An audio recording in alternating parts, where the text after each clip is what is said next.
Raised in Jitwarpur village in Bihar, northeast India, Ravish pursued postgraduate studies in history in Delhi University. In 1996, he joined New Delhi Television Network, or NDTV, one of India's leading TV networks, and worked his way up from being a field reporter.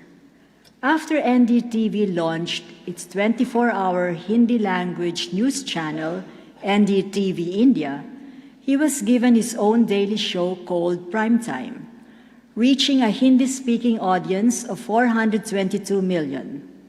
Today, as NDTV India's managing editor, Ravish is one of India's most influential TV journalists. His more important distinction, however, comes from the kind of journalism he represents.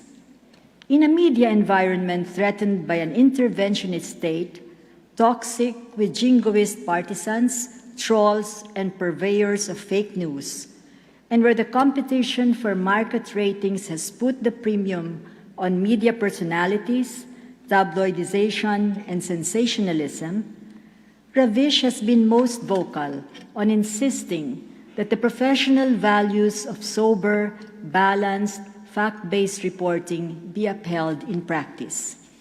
His prime-time program takes up current social issues, does serious background research, and presents issues in well-rounded discussions that can run up to 20 or more episodes. It deals with real-life, underreported problems of ordinary people, from the lives of manual scavengers and rickshaw pullers, to the plight of government employees and displaced farmers, to underfunded state schools and the inefficient railway system. Ravish interacts easily with the poor, travels extensively, and uses social media to stay in touch with his audience, generating from them the stories for his program. Striving for a people-based journalism, he calls his newsroom the People's Newsroom. Ravish is not above engaging in some theatrics himself, if he feels it effective, as in an innovative show he did in 2016 to dramatize how debased the discourse had become on TV news programs. After he introduces the show's topic as how TV news programs had descended into a dark world of angry, strident voices, the screen goes dark. And for the next hour, there is nothing but a cacophonous audio of sound bites from actual TV programs, venomous threats, and rants. For Ravish, it is always about the message, dispassionately delivered. As an anchor, Ravish is sober, incisive, and well-informed. He affords his guests the chance to express themselves. However, he does not balk at calling the highest officials to account or criticizing media and the state of public discourse in the country. For this reason, he has been harassed and threatened by rabid partisans of one kind or another. Through all this, he has kept faith with a journalism that puts service of the people at its center. Ravish sums up what he believes a journalist is in the most basic terms, and I quote, "If you have become the voice of the people, you are a journalist," end of quote. In electing Ravish Kumar to receive the 2019 Ramon Magsaysay Award, the Board of Trustees recognizes his unfaltering commitment to a professional, ethical journalism of the highest standards, his moral courage in standing up for truth, integrity, and independence, and his principled belief that it is in giving full and respectful voice to the voiceless, in speaking truth bravely yet soberly to power, that journalism fulfills its noblest aim to advance democracy.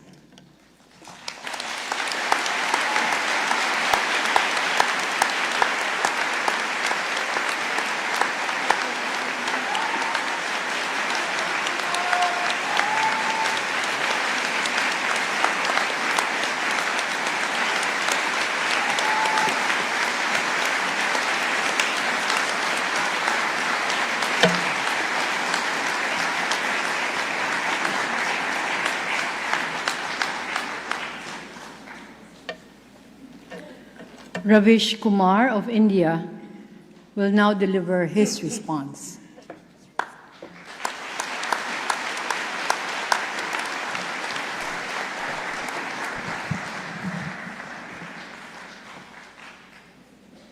Namaskar. Vice President of the Philippines, Maria Leonor Robredo. Former President Fidel V. Ramos, trustees of the Ramon Magsaysay Award Foundation, distinguished guests, members of the Magsaysay family, fellow awardees, ladies and gentlemen. My world has changed since the announcement of the Ramon Magsaysay Award. Your hospitality has been overwhelming since I landed in Manila. The warmth and affection I have received from the foundation is no less than the honor conferred upon me. You invited me as a guest and made me feel at home. Now I feel like a part of your family. Usually, award ceremonies are brief affairs, but this is different. It has been a humbling experience and makes me feel more responsible than before. Inequality is mostly measured in terms of health and economy, but the time has come for us to take cognizance of knowledge inequality as well.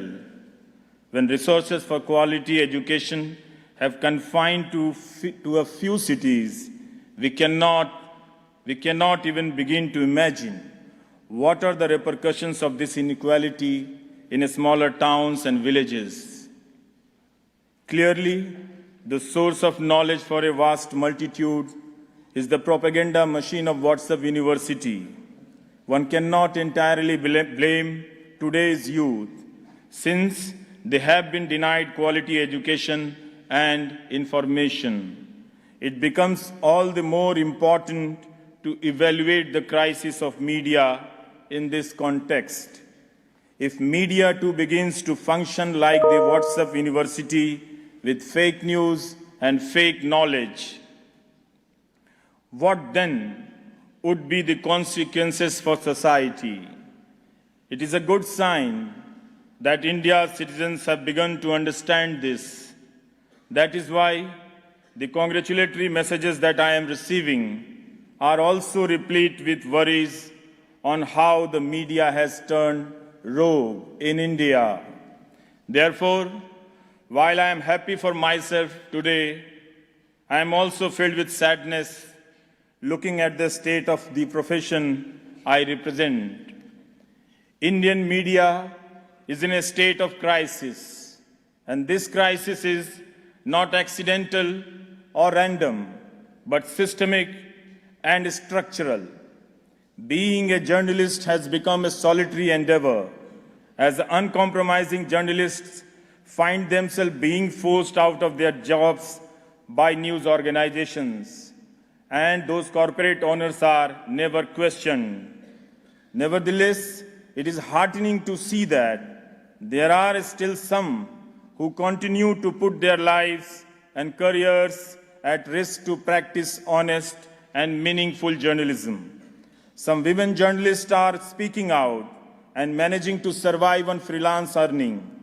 With the internet still shut down in Kashmir, most major news channels went along with government's stand. Yet, there are some who have dared to report from within that shutdown and face the wrath of the army of trolls. While institutional journalism is facing a crisis, individual journalists are struggling to survive and question authority. Can we restore the sanctity of the news? I do hope audiences will once again realize the value of truthfulness in reporting and the diversity of voices and opinions, because a democracy can thrive only as long as its news is truthful, information is truthful. I accept the Ramon Magsaysay Award. I accept it on behalf of all those readers and viewers who continue to live in areas of knowledge inequality, but have a thirst for good and truthful information and knowledge. Many young journalists realize this challenge. I am confident that in times to come, they will be able to restore the meaning of true journalism. It is possible that they may lose the battle, but sometimes resistance is not a matter of choice. Not all battles are fought for victory. Some are fought for simply to tell the world that someone was there on the battlefield.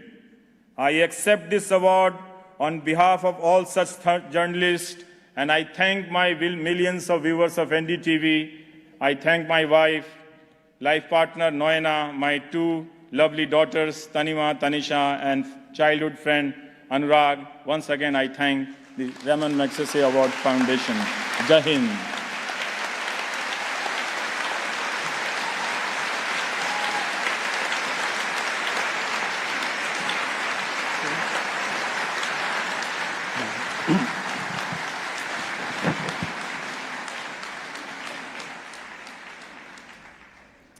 Right, NDTV's Ravish Kumar there being awarded the Ramon Magsaysay Award there in Manila, speaking about the state of the media in India. A very proud moment for all of us as Ravish has accepted that award. Well, time for us to slip into a short break.